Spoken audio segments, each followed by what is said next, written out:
Ah. Ini.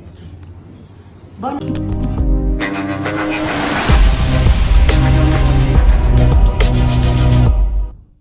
Hai semua, kembali lagi. Okey, kali ni aku nak buat satu video unboxing Insta360 X5. Okey, ni Insta360 yang model terbaru yang dirilis 2-3 hari yang lepas. Okey, untuk detail korang boleh tengok dekat YouTube ataupun dekat TikTok. Dah ramai tech reviewer dah review kamera ni. So aku tak nak buat yang panjang-panjang, aku nak buat yang paling simple, unboxing, dan aku buat comparison video untuk bikers. Macam aku bikers, aku selalu rakam siang dan malam.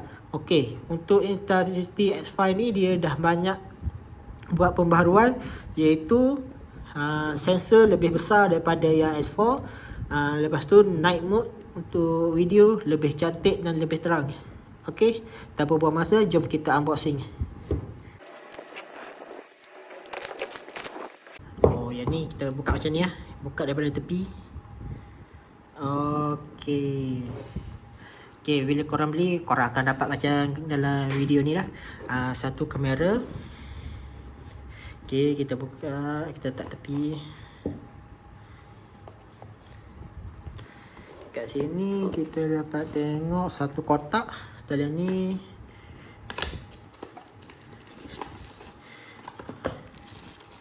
okay, dia ada bagi juga satu mini pouch bag untuk kita simpan kamera.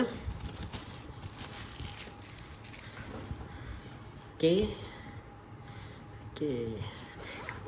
Yang ni soft touch. Dalam ni dia ada bagi kabel USB Type-C dengan USB Type-C.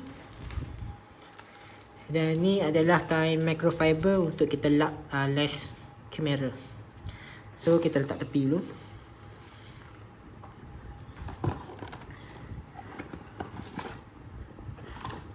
Okey, ni user manual. Yang ni memang kita tak baca lah. Bagi siapa yang pernah guna Insta360, so korang biasanya tak memerlukan lah benda ni.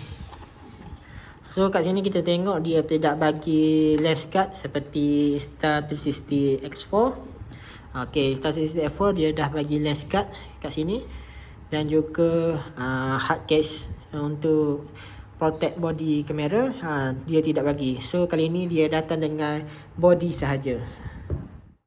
So siapa yang beli Insta360 X5, korang akan dapat body kamera, mini pouch bag, kain microfiber untuk lap lens, dan juga kabel USB-C ke USB-C. So okey, sekarang ni dia dah ubah satu position untuk kamera Insta360 X4. Charging port dia dekat atas. Dan dia biasanya sebelah kiri daripada skrin, tapi yang ni dia letak sebelah kanan daripada skrin. Okey, kat tepi ni kita dapat lihat, okey, ni untuk bateri. Satu lagi perbezaannya adalah dekat bawah ni ya. Yang ni dia ada magnetic mount. Yang ni sesuai dan kita boleh guna yang Insta360 Ace Pro. Yang ni jenis quick release.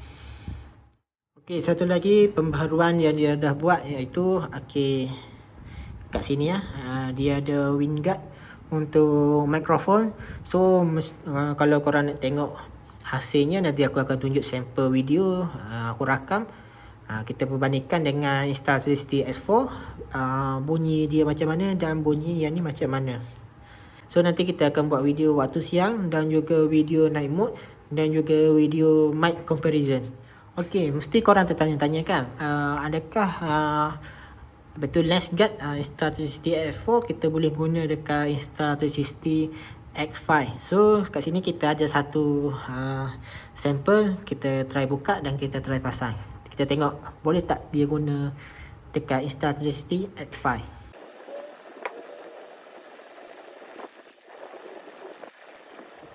So kat sini kita dapat lihat memang lens protector untuk Insta360 X4 dia terdapat, memang tak dapat langsung kita pakai dekat X5. So kemungkinan X5 dia akan keluarkan aksesori dia sendiri yang mungkin sebab yang ni terlalu kecil untuk pasang dekat X5. So memang tak dapat pakai.